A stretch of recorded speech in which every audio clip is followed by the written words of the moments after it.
The Israeli occupation army detonates explosives planted inside houses in 3 border villages in Lebanon.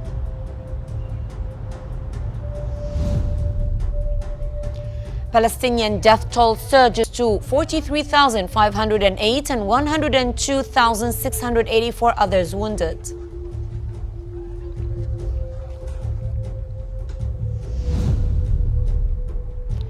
The Kremlin says President Vladimir Putin is ready to discuss Ukraine with Donald Trump, the U.S. president-elect.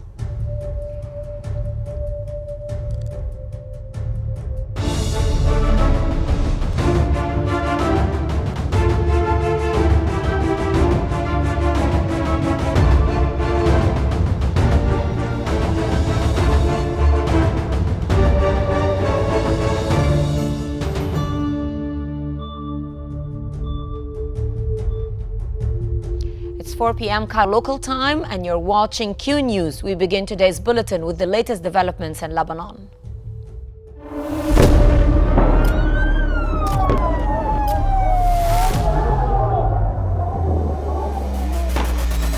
كل المستهدفين هن مدنيين. وضع شيء مرعب، شيء بخوف.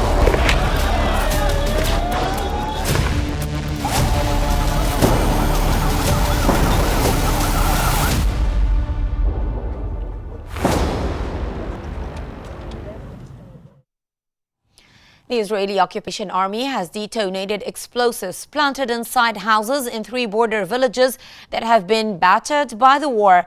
The official Lebanese national news agency said that the Israeli occupation army has been carrying out a bombing campaign inside the villages of Yar'oun and Marun al-Ras in the Bint Jbeil area with the aim of destroying residential homes there.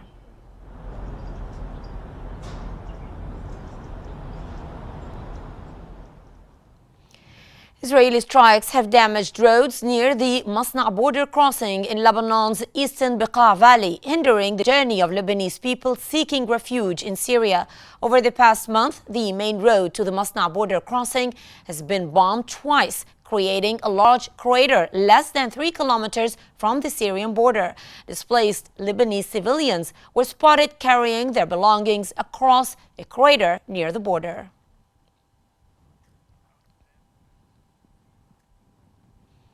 Vehicles have been damaged in Israel's northern city of Haifa following Hezbollah rocket fire.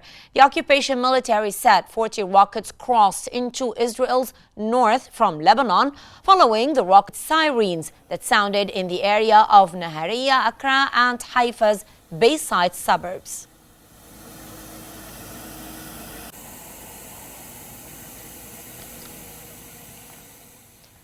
Israeli media have reported that 10 rockets were launched from Lebanon, targeting the city of Nahariya and western Galilee. In a separate incident, the media also reported that 5 additional rockets were fired towards the Galilee Panhandle region, with some landing in open areas. Additionally, the occupation army reported that 10 rockets were detected in the latest barrage targeting the Haifa and Nazareth across, with some intercepted.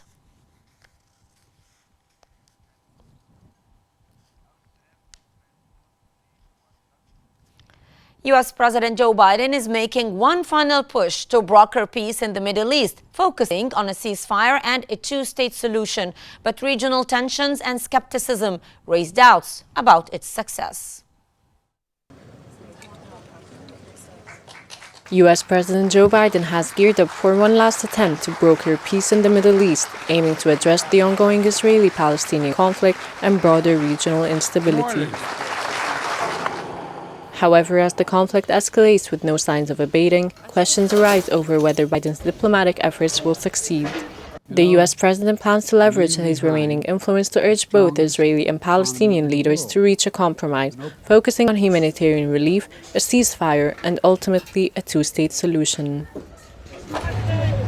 Despite Biden's push for peace, many doubt the effectiveness of this final diplomatic effort, especially after the Israeli occupation defense ministry signed a landmark deal to acquire 25 next-generation F-15 fighter jets from the United States. And with Donald Trump's election for a second non-consecutive term, senior U.S. officials who have spent months crisscrossing the Middle East for peace negotiations are now likely to face counterparts reluctant to take big steps, preferring instead to wait for his inauguration in January. Broader regional tensions, including Iran's involvement and the shifting dynamics within Arab states, complicate the situation further. This push for peace comes at a time of significant political and military challenges for Biden, both domestically and internationally. His administration faces criticism for its handling of the conflict, with some questioning whether any peace plan could be implemented before his term ends. Thank you. While Biden's final peace push may be seen as a last-ditch effort to stabilize the region, the prospects of its success remain uncertain. And for more analysis, we now move to Rana in our newsroom. To you, Rana. Thank you so much, Haran. For further analysis on the situation in Lebanon, we're joined from Beirut by the military and strategic expert, General Aider Mashmoushi. Welcome to Qnews, sir. Hello, hi. Hi, sir. Israeli statements have emerged talking about the imminent return of northern residents to their homes. Does this indicate that a ceasefire agreement in Lebanon is imminent?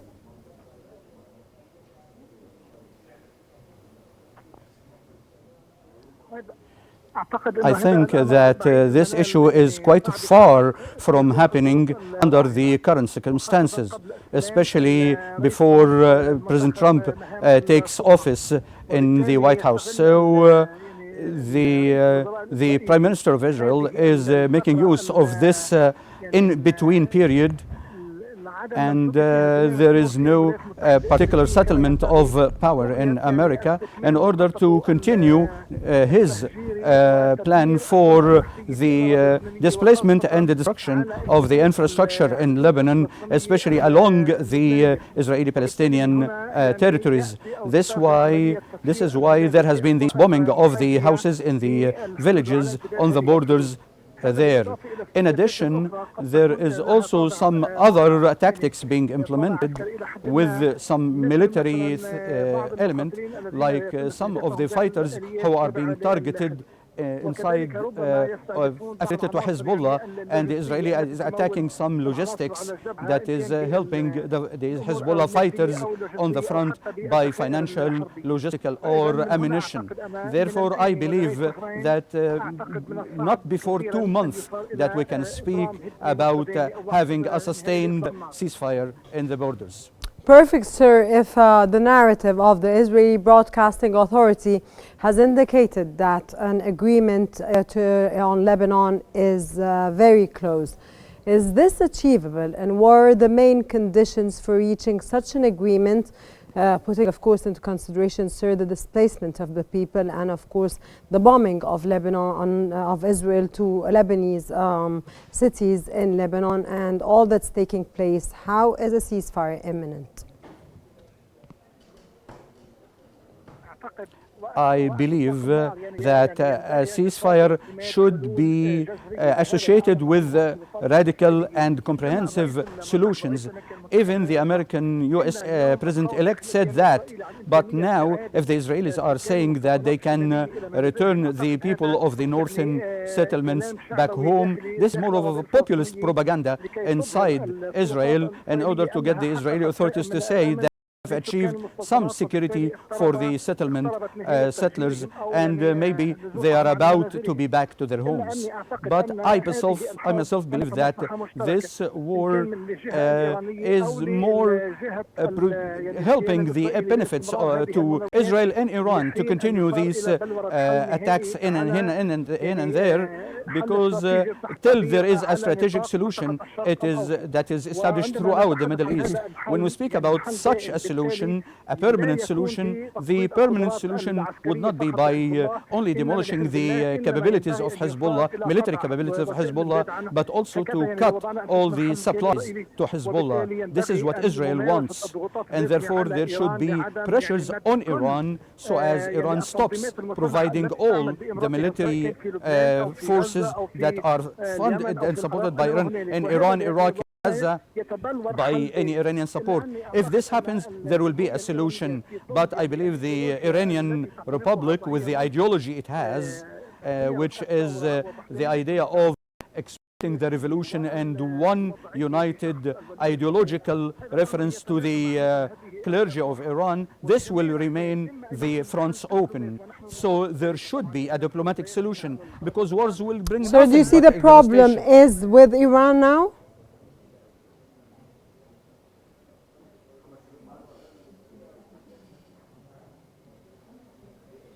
Okay, sir. Also, I could say that the military solution would not happen because there will always be an Iranian reaction to the Israeli attacks, and thus the Israelis, in collaboration with the American troops in the region, would continue to put strong blows to Iran to eliminate its military arsenal, whether the long-range missiles and maybe also the Iranian nuclear project. Okay, sir, considering that Donald Trump, of course, is now the President of the United States, and of course, this will change, of course, strategies in the United States and the strategies of the United States towards the conflict that's taking place in the Middle East. Do you think that this will end the crisis in Lebanon?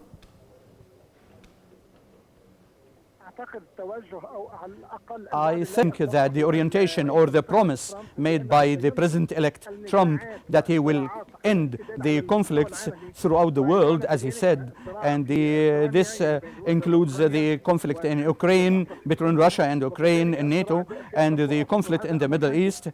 I think this is good, but this doesn't mean that there will be final solutions except by recognition of the rights of the Palestinian people in establishing the Palestinian state and providing the minimal level of rights to the Palestinian people. And only if this happens, I think the people live in harmony and in peace and end all conflicts and wars.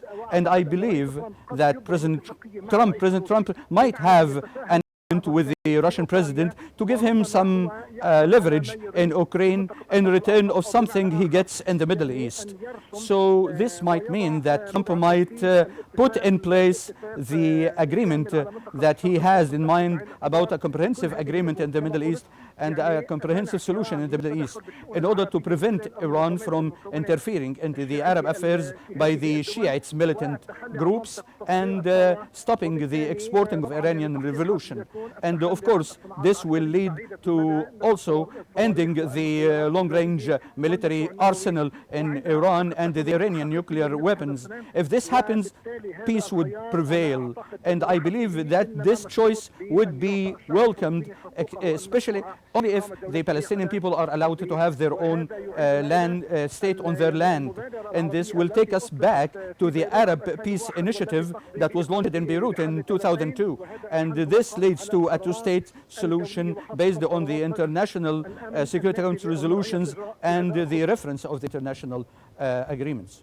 Perfect, sir. Taking into consideration, of course, that Israel does not stop its aggressive actions towards Lebanon, and of course the bombing and detonation, and of course the displacement of all the Lebanese people. Do you think that Israel will continue intensifying strikes on Lebanon in the coming period before a potential ceasefire agreement is reached?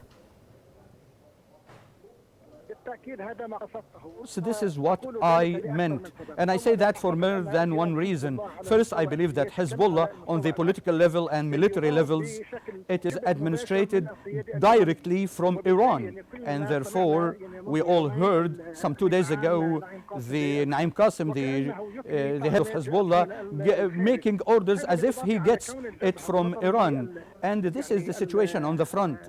And because of the very severe hits to Hezbollah, I believe there is more of a direct intervention by the Revolutionary Guards of Iran to provide Hezbollah with fighters and military arsenal. Sir, again, my question was in light of the will Israel start intensifying strikes on Lebanon in the coming period? No, I'm not asking about Iran now at all. I'm asking about Lebanon in the coming period. Is Israel going to continue intensifying the strikes on Lebanon before a potential ceasefire agreement, regardless of Iran now? Of course, I believe that Israel is seeking this because the military objectives of Israel have been achieved to some extent.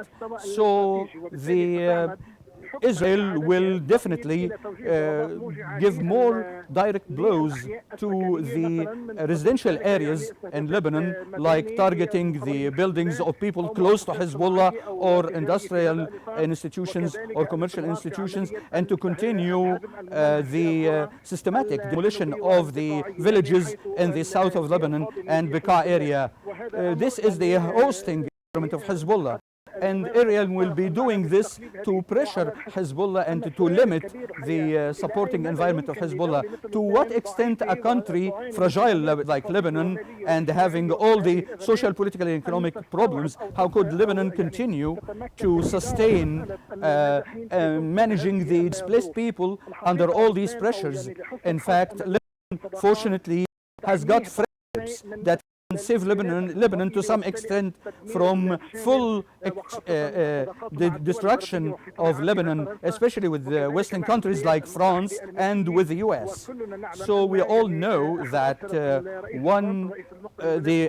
president-elect of the US, Trump, is, and he has got some advisors from Lebanese origin. So I think this can alleviate some pressures on Lebanon as a whole. Okay, sir, thank you very much.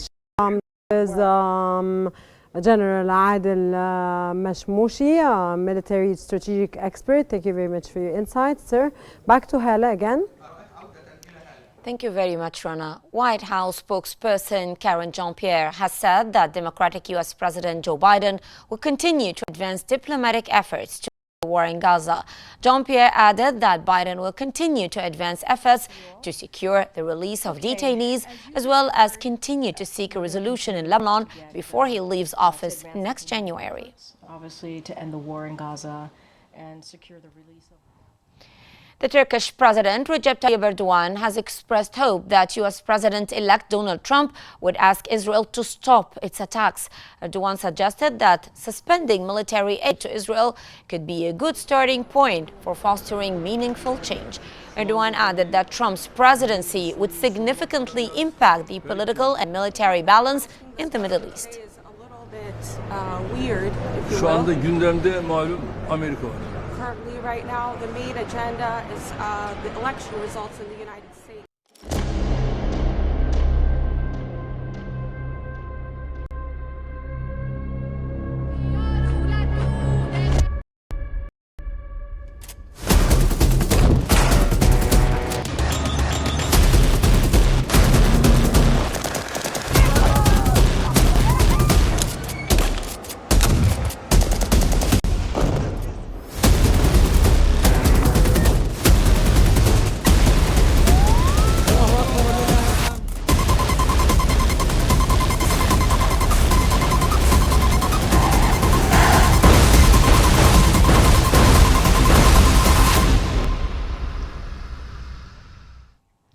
Several civilians have been killed and others have been injured in the Israeli shelling of different areas in the war-torn Gaza Strip. Israeli naval boat of Rafah killing one fisherman and injuring 3 others. The occupation warplanes targeted a house in the vicinity of the Daraj clinic in the center of the Strip, killing 8 civilians and injuring others. 2 civilians were also killed and others were injured in the occupation's shelling targeting a tent for displaced people in Khan Yunis, south of the Strip.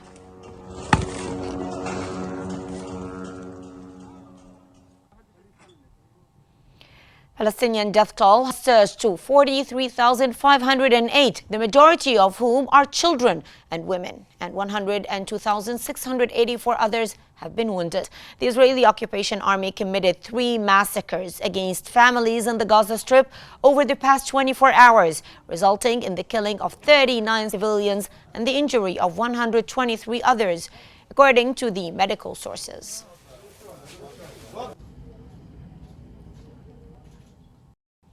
Clashes have broken out outside Amsterdam's central station, wounding 20 Israelis. Officers arrested 62 people in the Netherlands capital and 5 people were taken to the hospital following the violence as the two sides faced each other at the Ajax stadium. The incident came after a Europa League soccer match between their team and the local Amsterdam team Ajax. However, there has also been clashes between Israeli fans and locals before the game.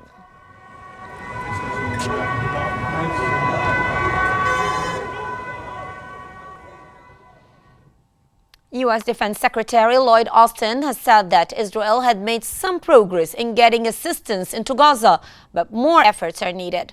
The United States told Israel in a letter last month that it must take steps to improve the humanitarian situation in Gaza or face potential restrictions on U.S. military aid. Austin said that he emphasized the issue every time he spoke to the former Israeli minister, Yoav Gallant. They have made some progress, Ellie, to answer your question. More needs.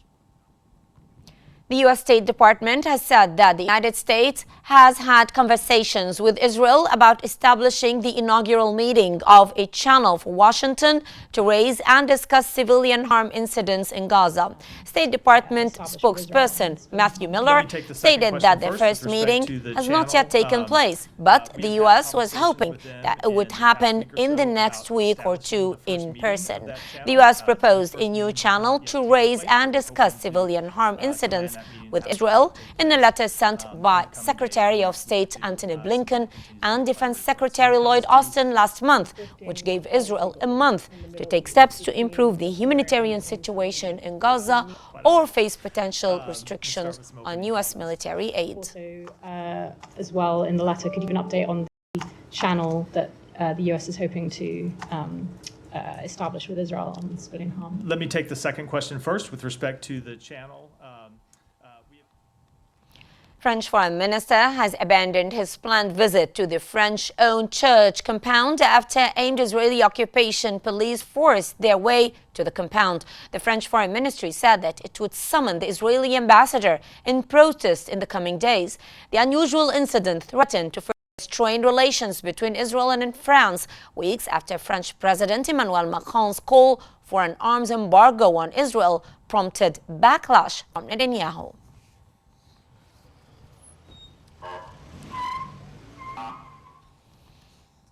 Former Israeli Foreign Minister and longtime ally of Prime Minister Benjamin Netanyahu, Israel Katz, has been sworn in as the defense minister. Netanyahu had abruptly fired Katz's predecessor, Yoav Gallant, over persistent disagreements during Israel's war on Gaza, a decision largely derided by Netanyahu's opposition. Katz's last day as foreign minister was marred by a diplomatic incident with France when Israeli police entered a French-owned church compound in occupied Jerusalem. כי גם אם יוצאו צווים, אין בכוונתם לאכוף אותם על מנהיגים.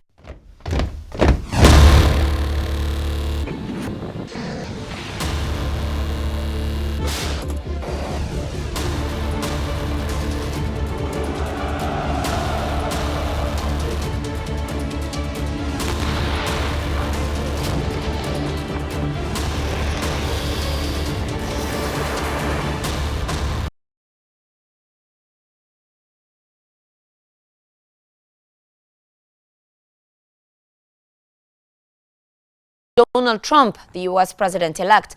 The Kremlin stated that this does not imply any shift in Putin's demands, reaffirming that Russia's goals in Ukraine remain unchanged. Putin congratulated Donald Trump on winning the U.S. election and praised him for showing courage when a gunman tried to assassinate him. He also said that Moscow was ready for dialogue with the Republican president-elect.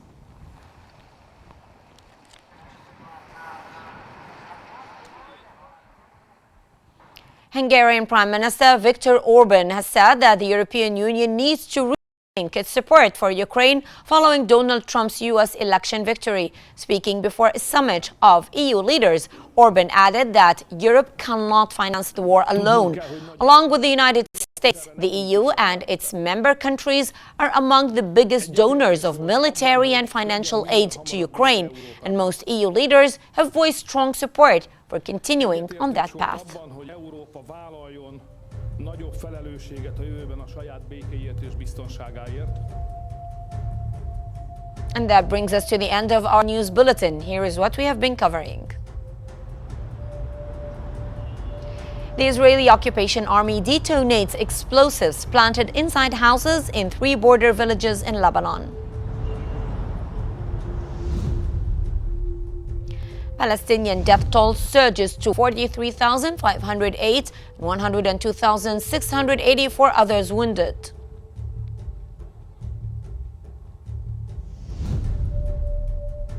The Kremlin says President Vladimir Putin is ready to discuss Ukraine with Donald Trump, the U.S. president-elect.